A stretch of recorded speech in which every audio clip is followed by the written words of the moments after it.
rank where the view is nothing less than phenomenal. For how I express and project from my abdominal. The only view better, both my daddy and my mama know. No living parents, my sons give me balance. My wife is my serenity, this mic is my identity. The world is foul enough, that's why I write without obscenities. Provoking danger with broken language and spoken anguish. Begging to get hurt, why would you ask to go through changes? Yes, Lord, life's a chessboard, master the angles. Control the tempo, be the one who holds the info. Acknowledge is just as deadly as machete swings. When spoken, the truth is as potent as that Medellin. While others swear the style is free, I just let it ring. Our time is undervalued, soldiers make us better kings. My fans on my shoulder, reaching after better things. Today I take the shot, for them I'd rather set the screen. My mama told me follow my dreams. My daddy told me get it by any means. Stand tall, make him bow to a king. But I've evolved, you can see the result. Look in my eyes when you speaking to God.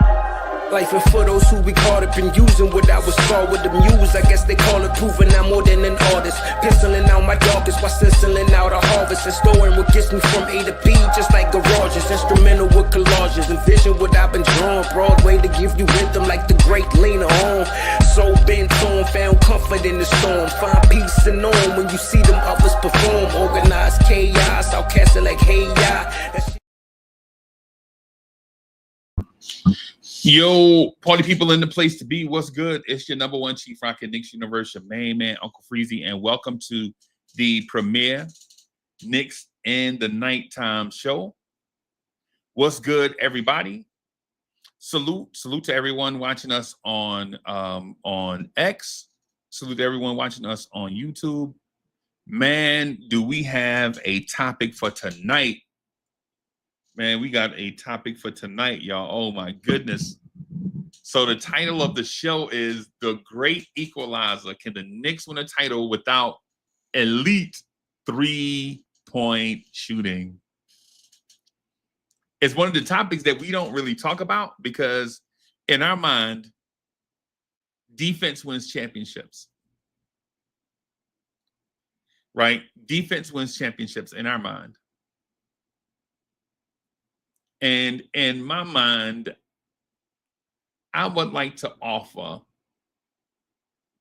a counter to that. I would like to offer, does balance win championships?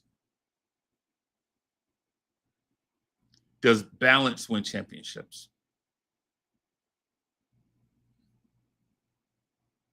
Does defense, health, luck, playmaking, offense, three-point shooting, roster, chemistry, does a balance of that win you championships?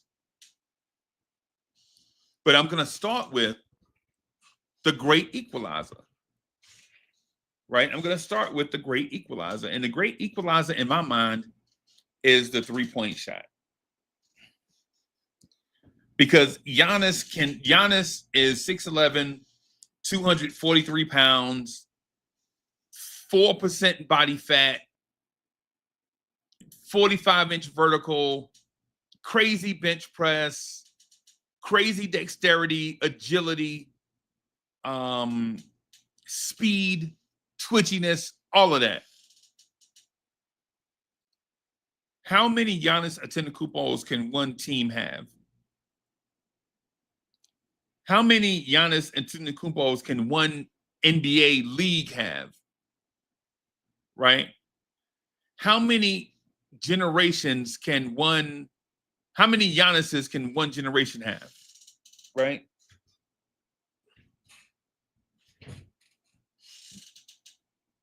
Right. But then when I ask you, if Giannis goes 7 for 10 from the field, like out of 10 shots, Giannis gets 7 dunks. That's 14 points. But I'll say give you somebody half the athleticism of Giannis and have them shoot threes, and they only make half their threes, right? They make half their threes. The nerds are up by a point on a dude that can dunk anytime he wants.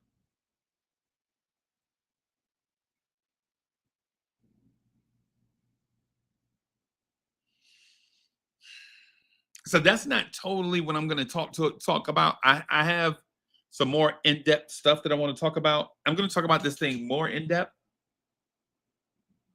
Right? I'm going to talk about it more in-depth, but I do want to say salute to everybody. Just going to hang out here for a minute. Because I know we didn't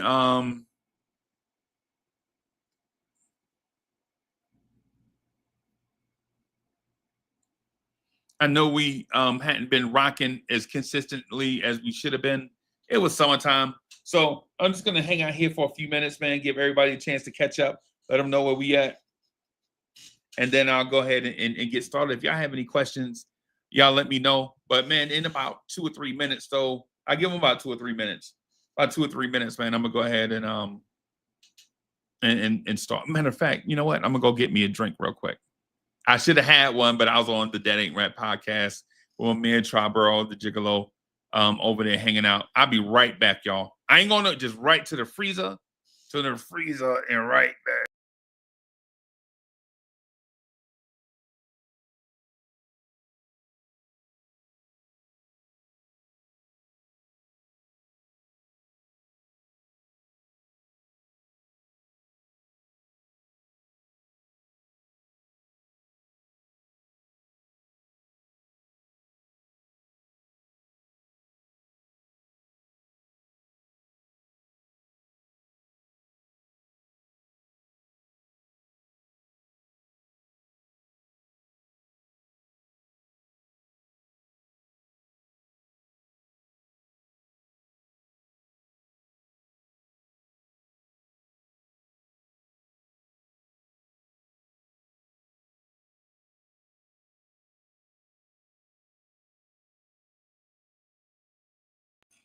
See, I told y'all, to the freezer and right back. Told y'all.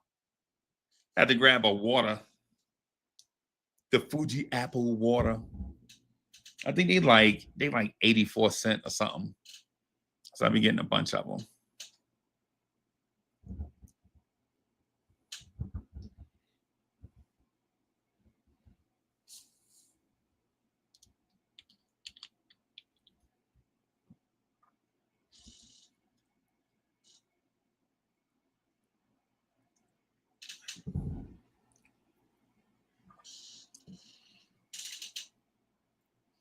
All right, so I'm back, everybody. What I'm gonna do is this.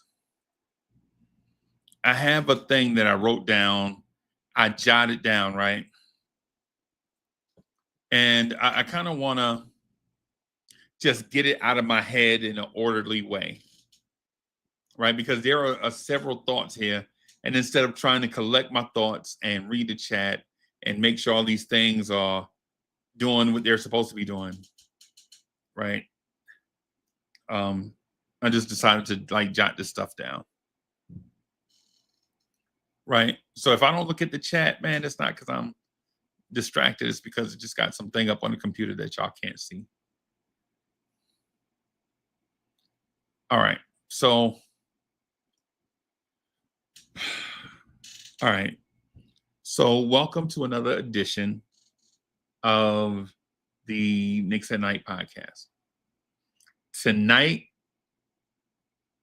we are going to tackle the question, or a question that cuts right to the heart of the modern NBA. Y'all know what the modern NBA is. I don't have to explain that. We talk about that ad nauseum. The three-point shot is called the Great Equalizer. In today's game, in today's NBA game, it doesn't matter how talented you are, how physical you play, or even how strong your defense is. If you can't keep up from behind the arc, you risk getting left behind. Now, here's the question. For us Knicks fans, can the Knicks actually win a championship without being a great, fantastic, amazing three-point shooting team? Let's be real, right? Like, we're going to keep it a stat. The Knicks are built different. Right? This ain't the Warriors. This ain't the Celtics. We're not jacking up 40, 45, 50 3-pointers a night. The Knicks foundation is built on toughness, defense, rebounding, chemistry, and a star point guard in Jalen Brunson that can hit daggers from the mid-range and has a deadly pull-up three when he needs to. We got Karl-Anthony Towns, who can stretch the floor as a big, but he's not Steph. We've got Mikal Bridges, OG, solid shooters, right? But not guys who are gonna, the term I'm looking for. We have dudes, but we don't have like a guy that's gonna lead the league in attempts.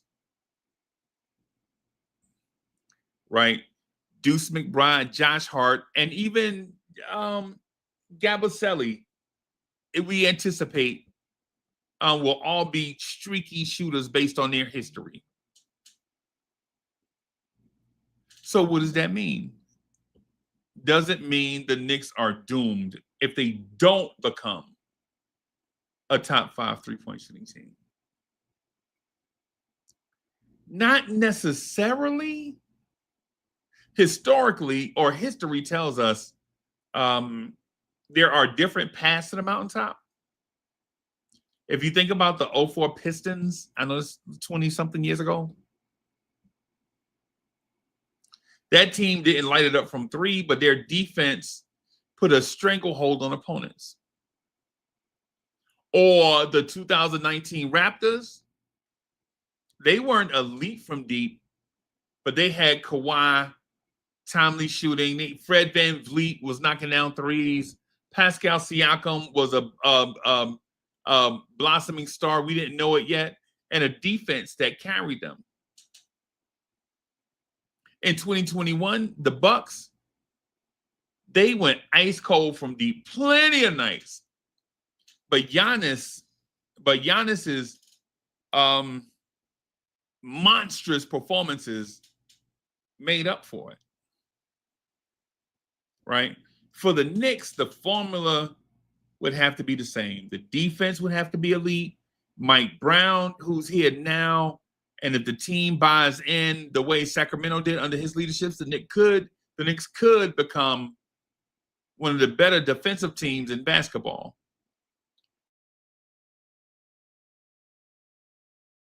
Hart, Cat, Brunson, OG, Bridges, they have to shut the water off on the defensive boards. They have to clean it up. No second chance opportunities whatsoever.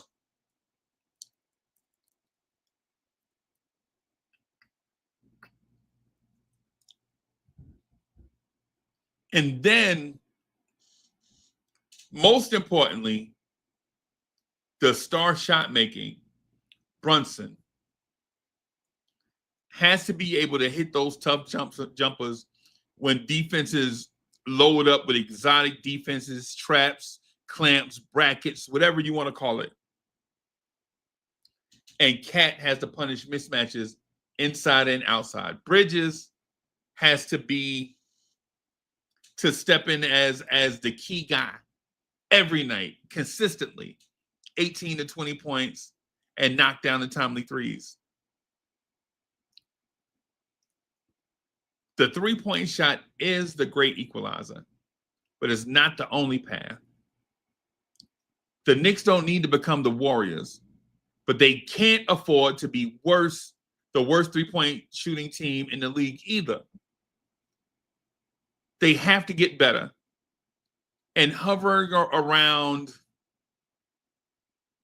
average to above average while dominating every other facet of the game. Can the Knicks dominate every other facet of the game if their three-pointers are not falling?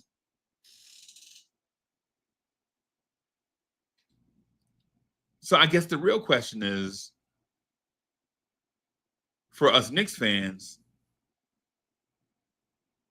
do you believe this team's defense, physicality, and star power can offset not being an elite three-point shooting team?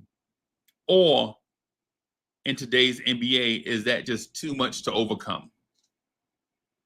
That's what I want to talk to y'all about tonight, and I hope y'all are on board for it because it's going to be crazy. YZ in the building. Salute.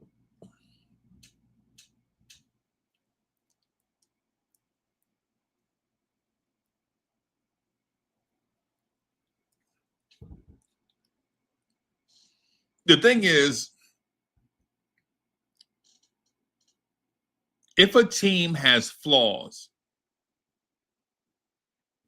say they're not a great defense, say they're not an elite rebounding team, say they're not elite in transition offense or transition defense, say they're not great from the line, say they're not great depth-wise, then you need a three-pointer to balance the scales.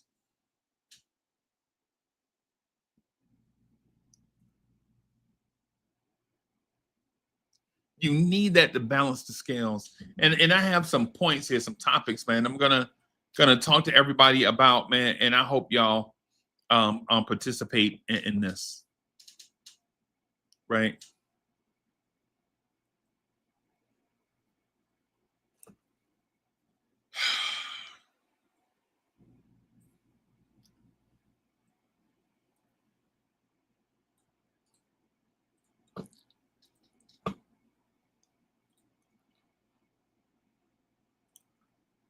So I'm going to put this on the screen here and we'll talk about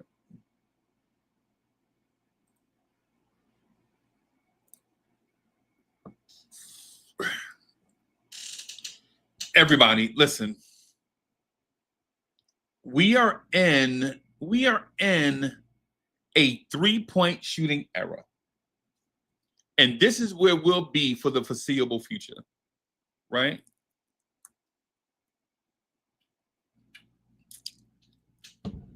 This is where we'll be for the foreseeable future. The thing is, though,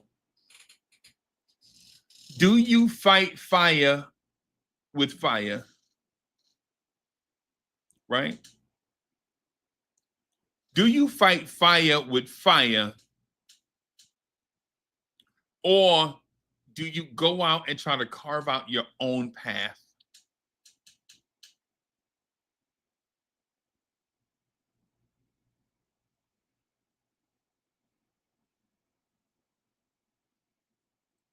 I hear y'all. Y'all like, what do you mean fight fire with fire, Uncle Freezy? You mean go out there and be the Celtics?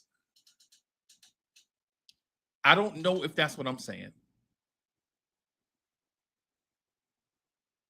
Right? I don't know if that's what I'm saying. What I do know, though, is if teams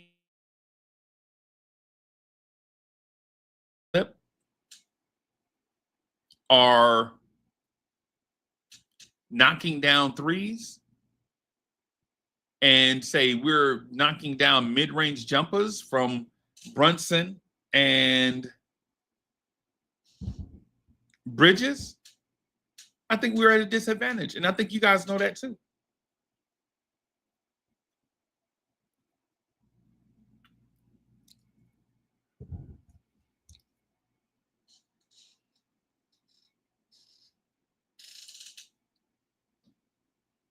I think we know that too. You know what I'm saying? Like, we know we're not the 20 Golden State Warriors. We know that. But at the same time, the 17 and 18 Golden State Warriors were the NBA champions. And in 17 and 18, the Knicks were drafting Frank Ntilikina and Kevin Knox.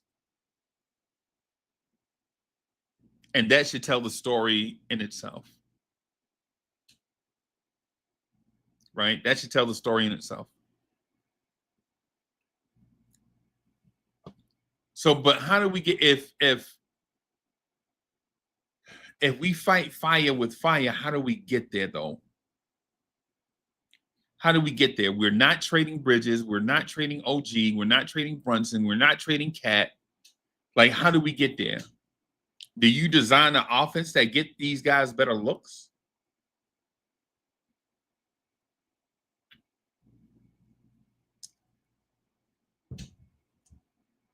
That's my thought. Get better looks. Put an emphasis on knocking down those threes. In my mind, every quarter, the Knicks should be taking 8 to 10 3-pointers every quarter. At least. Maybe 9 to 10, maybe 9 to 11 threes per quarter. Because if you don't and the other team does, and we shoot 50% and they shoot 42%, they'll be ahead of us by 8 points. 8 or 9 points, somewhere in there. Despite how fantastic your defense is.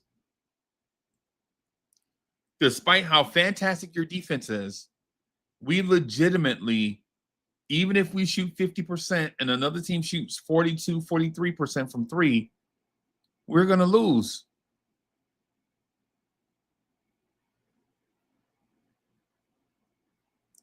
We have to be cognizant that you have to win a championship, and the style of play that dominates that era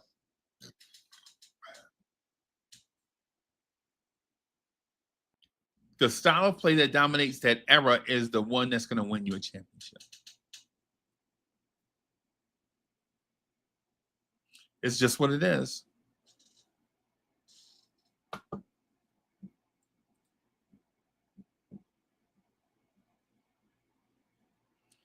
And so here's the thing.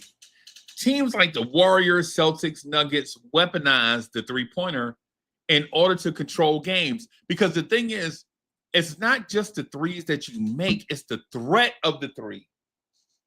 Right? When you have three-point shooters on the floor, now you can't double-team the post. You can't double-team guys because now the threat of the three-pointer is real. All those exotic defenses where Karl-Anthony Towns is being guarded by Drew Holiday, where Cat doesn't have 2 or 3 seconds to put his move on a smaller guy.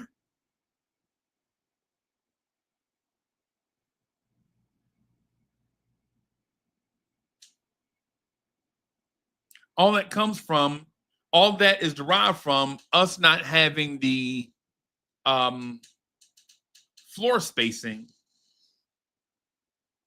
that we would need in order for Cat to operate traditionally. And not just Cat in the post, but Jalen Brunson in the post also.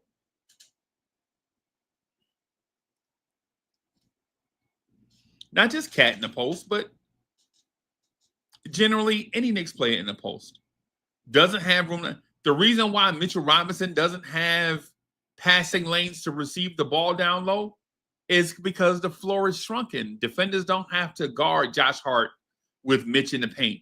They could just sag and hang out in between both of those guys, causing the ball handler, the passer, to move the ball to the other side of the floor.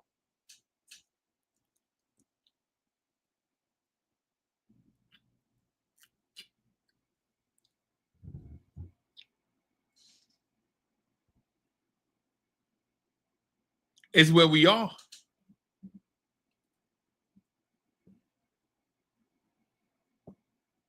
And are we fighting the Knicks shooting the three ball because of what we want the Knicks to be, or traditionally what the Knicks have been? If that's the case, I'll ask you, which would you rather wait on? The Knicks becoming a modern NBA team, knocking down the three with pretty good defense, or for the Knicks to win in an old school way where they just shoot they only shoot the threes that are open? with an elite defense. And all the best defense, the best NBA defense in 10 years, and maybe shoot 18 threes a game, 20 threes a game. Which championship would you rather wait on? Now, for me, I've seen teams shoot the three and go from being a lottery team all the way to a playoff contender. You know how I saw it? I watched the Indiana Pacers do it.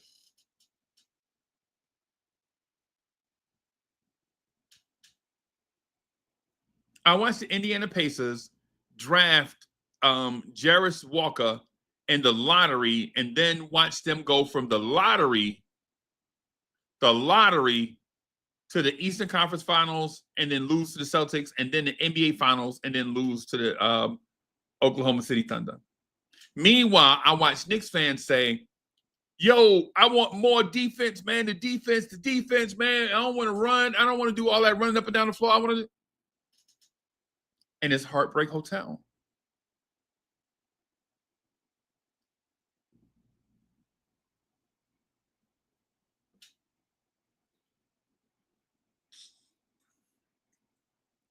If you're the Knicks, and if you're a Knicks fan and don't believe that the three-pointer or a balanced team is the great equalizer, then we may be in for an unexpected happening during the regular season. Whether their style of play disappoints you, or they do your style of play and you don't get the results that you want.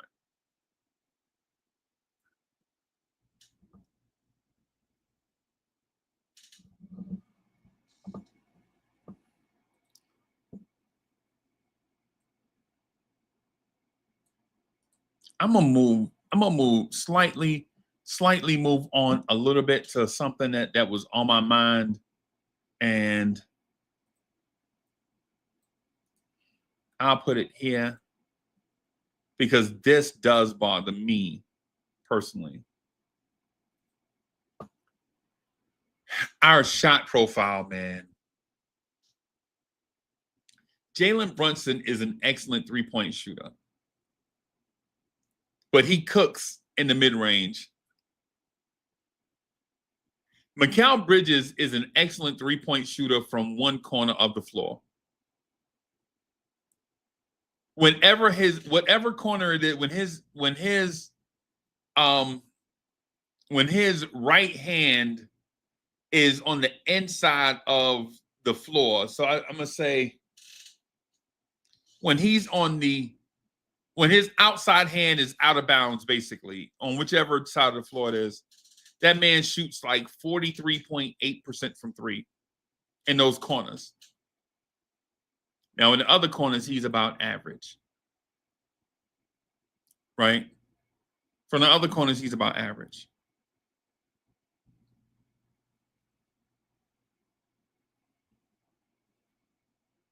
I don't know why that is. Maybe line of sight. Maybe how his shot prep in those corners.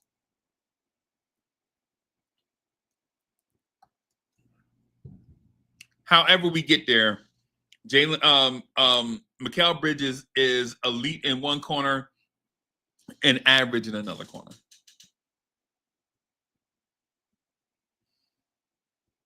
But we'd like for that three-point shot to be at least above average all around the perimeter. Because if I have the analytics for Mikal Bridges, so does every other NBA team. And if I know OG Anunoby is a better three-point shooter at the top of the key and off to the wings and not as good in the corners, so does every other NBA team. They have these analytics as well. You know?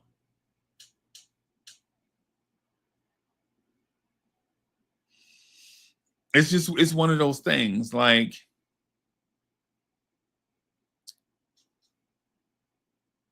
we just got to get better three-point shooting from the shots. If guys were hitting at a higher clip, I wouldn't ask them to shoot more.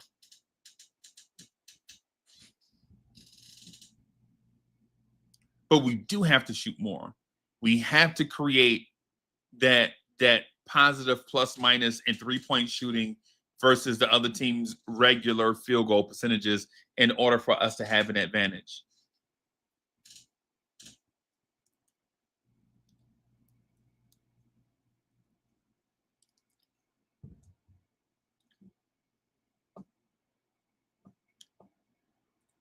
We just have to get it.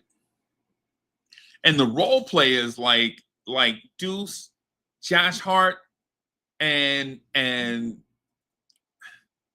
Jordan Clarkson, I think they have to be more consistently good, if that makes sense.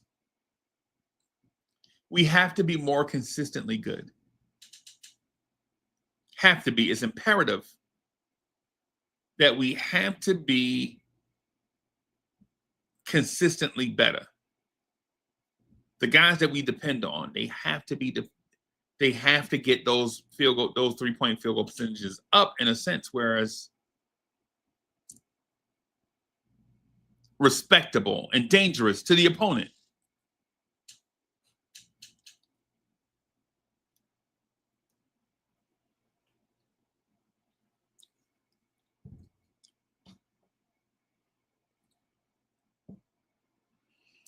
Cat's ability to Karl-Anthony Towns' ability to stretch the floor is not even really a discussion point. We know he can shoot when he's open. We know he can shoot when he's open. I think there is something to defenses forcing Cat to shoot at that thing from 27 feet.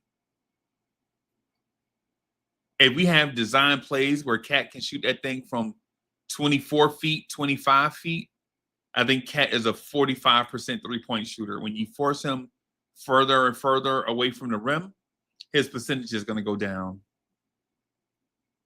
We saw it last year. This is not groundbreaking, and I'm sorry if this is not breaking news, but hey, Franks, what's good, man? I know that's not earth-shattering news, that the further you are from the rim, the more your field goal percentage goes down. I know that's not breaking news. But if you're the Knicks, we got to find a way to generate plays to get Cat threes closer to the rim. Because we've seen it. We saw it all last year when Cat's threes were just grazing the front of the rim, hitting the front of the rim. And it's because when you're shooting from 28 feet, 27 feet, if you're not used to that, then it's going to take a orientation period.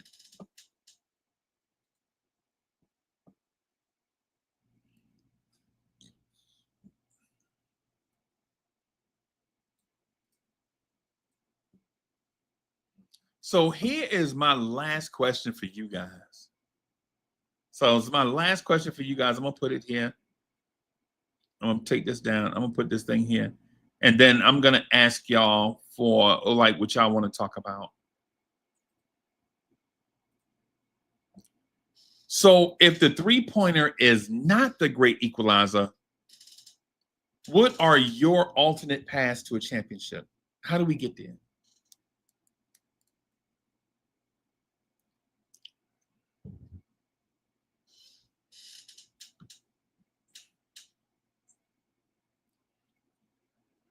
Right. If this is not right, if the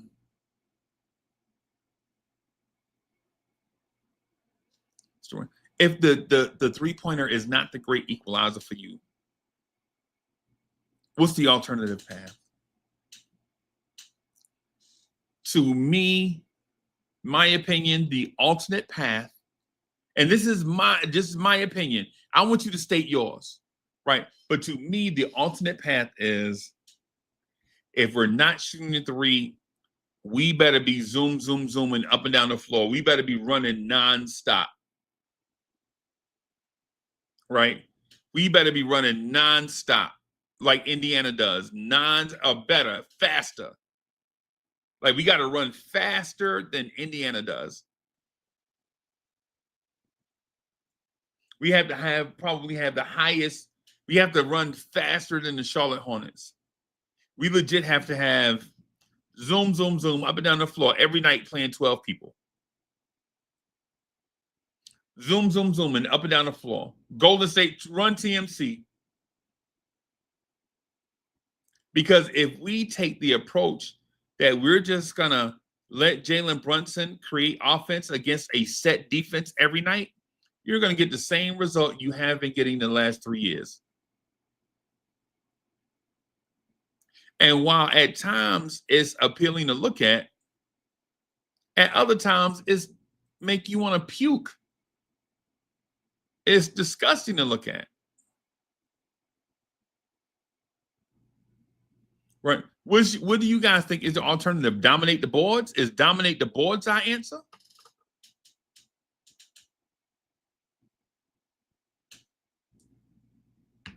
Drip Moore's in the building. Salute.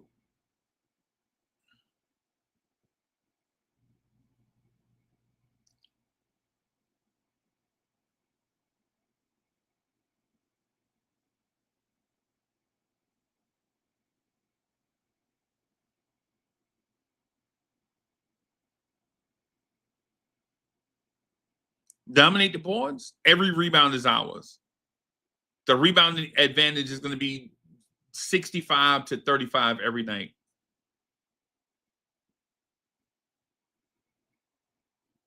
That's impossible. Right? You're not gonna dominate teams on the boards 65 rebounds to 30 rebounds. Right? You're not gonna have a 2-to-1 rebound advantage. Right? On a night where both teams together miss, who knows, 90 shots.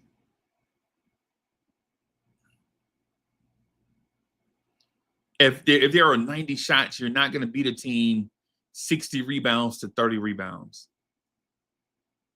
Right?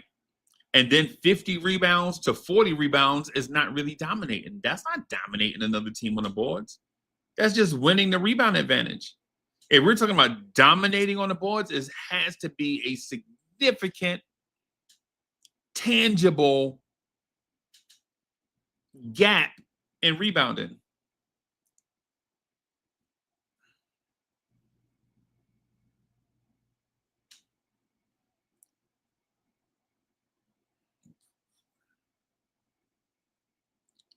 So the rebounding thing, and listen, I am all for rebounding. Trust me. I want to win every measurable category, every metric, the turnover battle, rebounding battle, point differential, field goal percentage, free throw percentage, all of that. I want to win all of that. But I don't believe dominating rebounding is a sustainable metric over the course of 100+ games.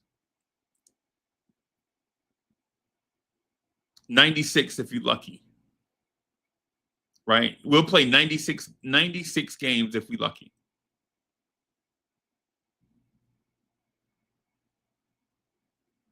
So if it's not rebounding, is it defense?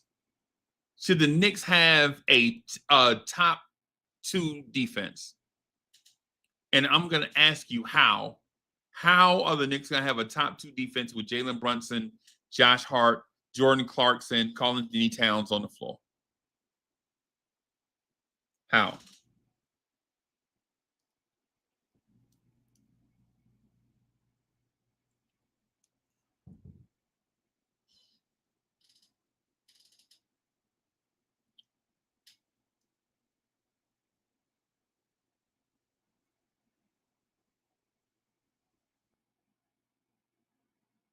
How?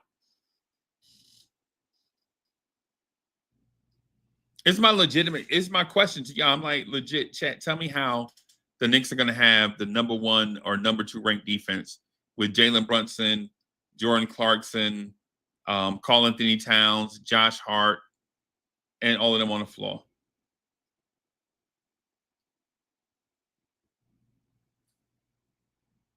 I'm trying to figure out how. Like, how can this thing happen?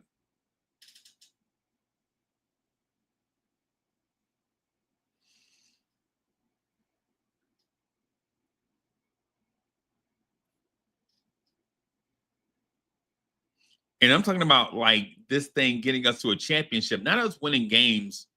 Because the Knicks have won games. The Knicks have won a bunch of games, man. The Knicks have won so many games over the last 3 years. I don't care. I don't care that Tom Thibodeau and his staff won 150. I think they won, like Tom Thibodeau, if you include the postseason in the last 3 years, I think they won like 170 games altogether. I think they legit won like 170 games or something like that altogether. But so what? The Knicks don't have a chip.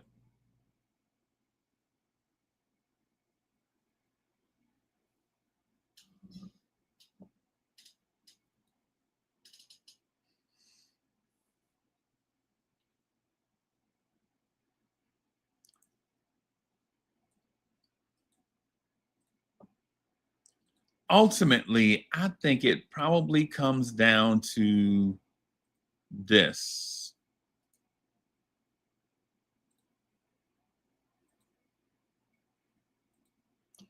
I think it ultimately comes down to this, everybody.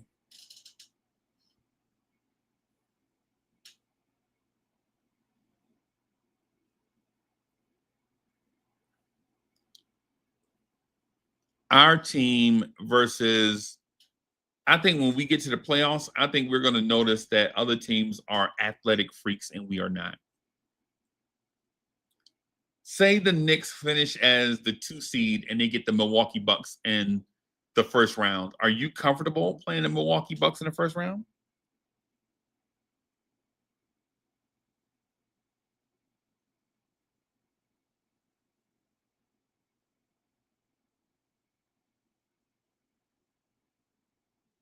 Well, I am. I'm comfortable. I'm not afraid. You know what I'm saying? I'm not afraid of the Milwaukee Bucks, but they do have Giannis. They do have Giannis, everybody.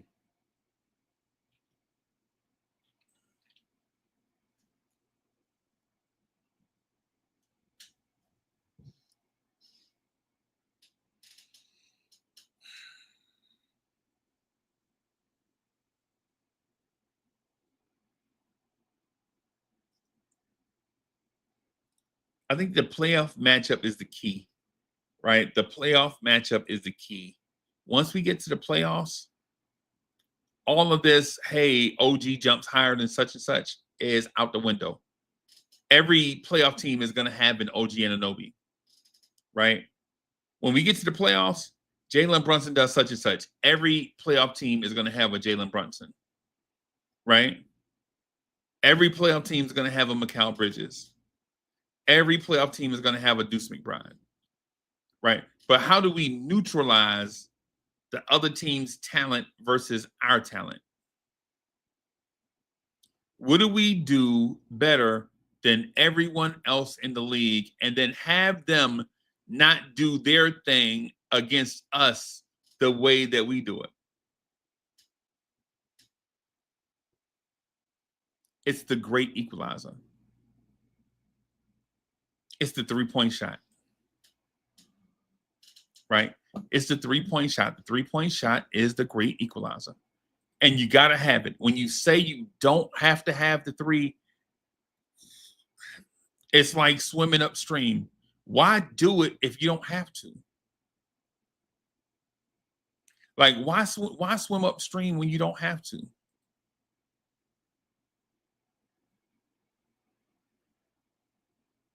Why?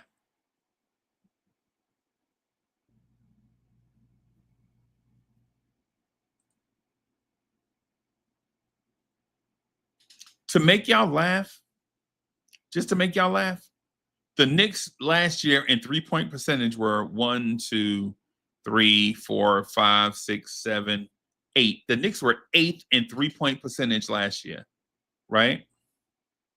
They were 8th in three-point percentage last year, right? But three-point attempts, the Knicks were 26th. So the Knicks were 26th. The Knicks were 26th in three-point attempts last year but 8th in three-point percentage.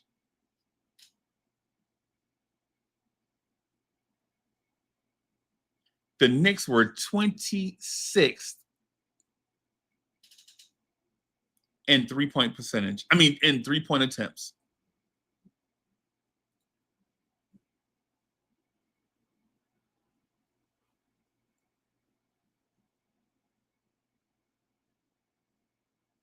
Two teams that finished ahead of us in the standings. The Boston Celtics, they were first with 48.2 attempts per game. The Cleveland Cavaliers were fourth with 41.5.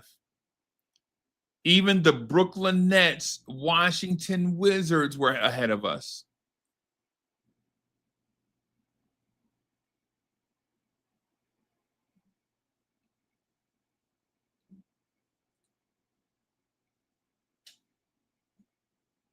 Todd Bobby, salute.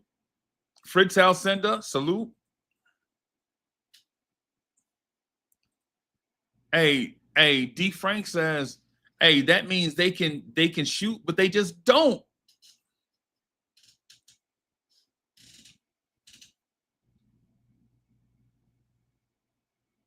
And I'm telling you, if you have the weapon in order to neutralize your opponent, why haven't you been using it?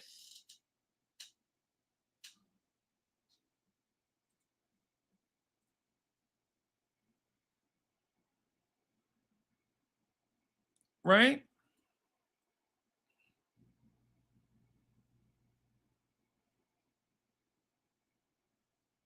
The Knicks averaged 89.2 shots per game, right? And so where is it? The number I'm looking for. Where is it? 1, 2, 3, 4, 5, 6, 7, 8, 9, 10, 11. 11 teams took 90 or more shots a game. Right? 11 teams took 90 or more shots a game. Right?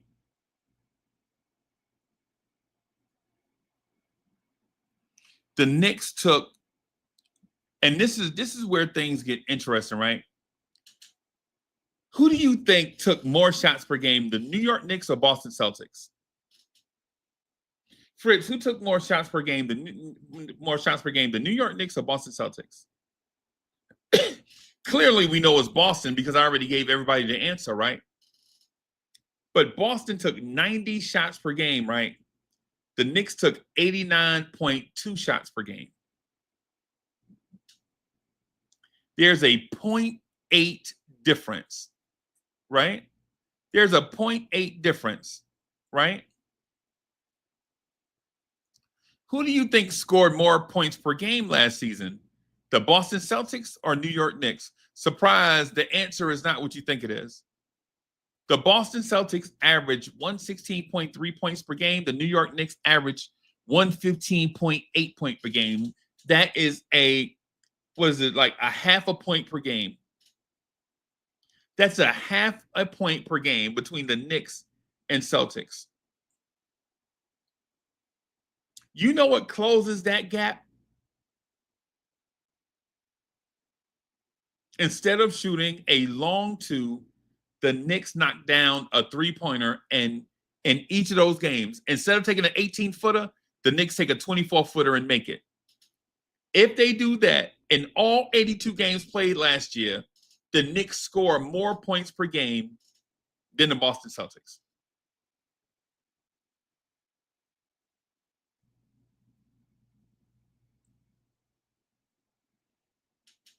$7,000 is in the building. Salute. And so while it seems like I'm preaching like, oh man, Uncle Freezy preaching about the three-pointer. Yeah, kind of. Because the Knicks are not going to get any more. The Knicks are not going to squeeze any more points from anywhere else. The Knicks shot 80% from the free throw line. That's about, they're not going to do much better than that, right? This team of Knicks with poor three-point shooters, some of the poor three-point shooters we have, free throw shooters we have, we're not going to shoot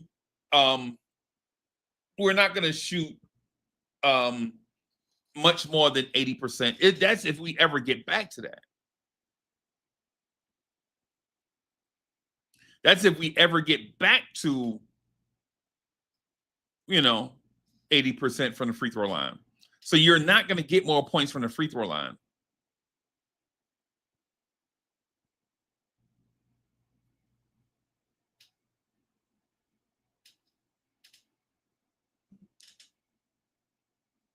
On that, I'm going to open it up, man. I want to get y'all thoughts. Somebody say something. Somebody say something in the chat, man. Give me something to talk about, man. These last few minutes. Somebody give us something to talk about in these last few minutes in the joint. If not, I'm just going to attach a random quote to someone in the chat. If not, I'm going to start making up stuff like Fritz Alcindor told me that he want to give Mitchell Robinson $33 million a year. Hey, that's the second week of October. The season gonna start in October, man. I can't wait. Pacom Dadier. Who you excited to watch the Knicks play? Well, Pacom Dadier is who I'm excited to see his development. All the young guys, their development. I'm excited to see the Knicks against the Oklahoma City Thunder. I want to use that as a measuring stick game. Endgame says, did you talk about the whole Kawhi Leonard situation? No, I think we do need to talk about that, though. I think Endgame. Why are dudes turning down money for the salary cap again? Like, how can a dude legitimately be worth $47 million and only take $37 million?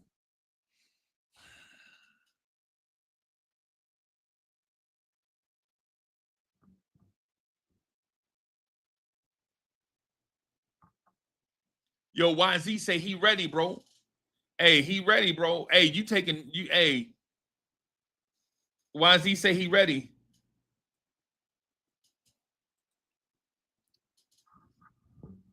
Sam Grand says, hey, Jalen Brunson took less money, but did he? Did he take less money?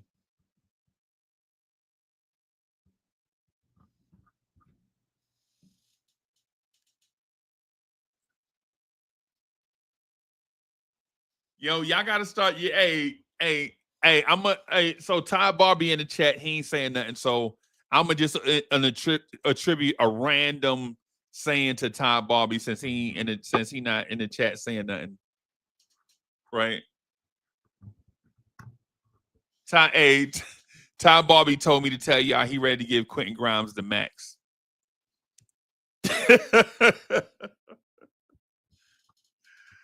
Ty Barbie said he ready to give Quentin Grimes the max, y'all. Yo, Amanda the Great says, one way to bring those numbers closer, it would need to control the turnovers. That's a big stat. Yep.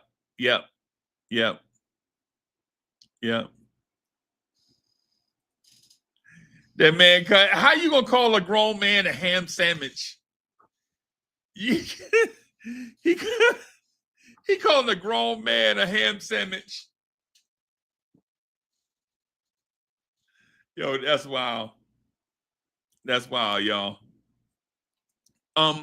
The point different, but keeping it a stack, y'all. The reason why I'm bringing up these numbers though is the Knicks average 115.8, right? And there was a time this year, I don't know if y'all remember, but the Knicks went through a struggle where they were barely cracking 100 points. And that kind of hurt the Knicks' overall season average. There was a time this past season that the Knicks had the number one offense, and somehow it kind of went away or whatever. Something happened there. Yeah, Rasu. Hey, yes, I know this. You talking to me? I think I said that first. Not that I was right first.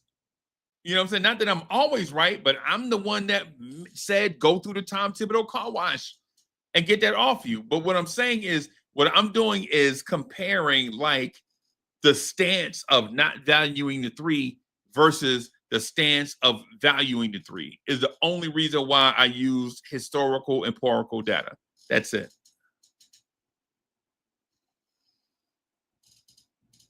That's it. I'm not hung up on those numbers. What I'm saying is those numbers in a certain context are applicable to certain conversations. Not all conversations, but this one here, where the points per game differential is half a point.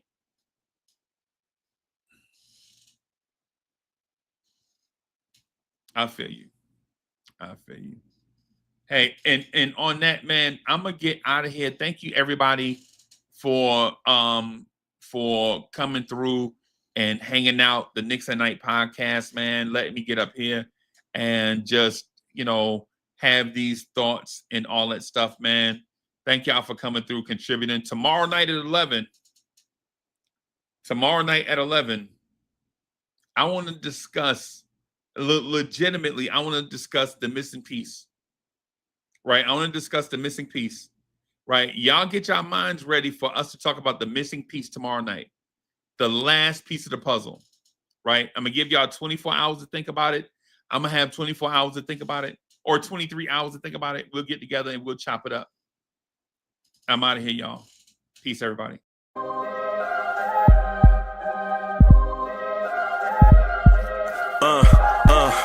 I rank where the view is nothing less than phenomenal. For how I express and project from my abdominal. The only view better, both my daddy and my mama know.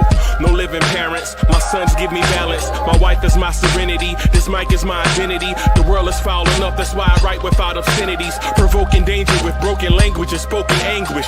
Begging to get hurt, why would you ask to go through changes? Yes, Lord, life's a chessboard, master the angles.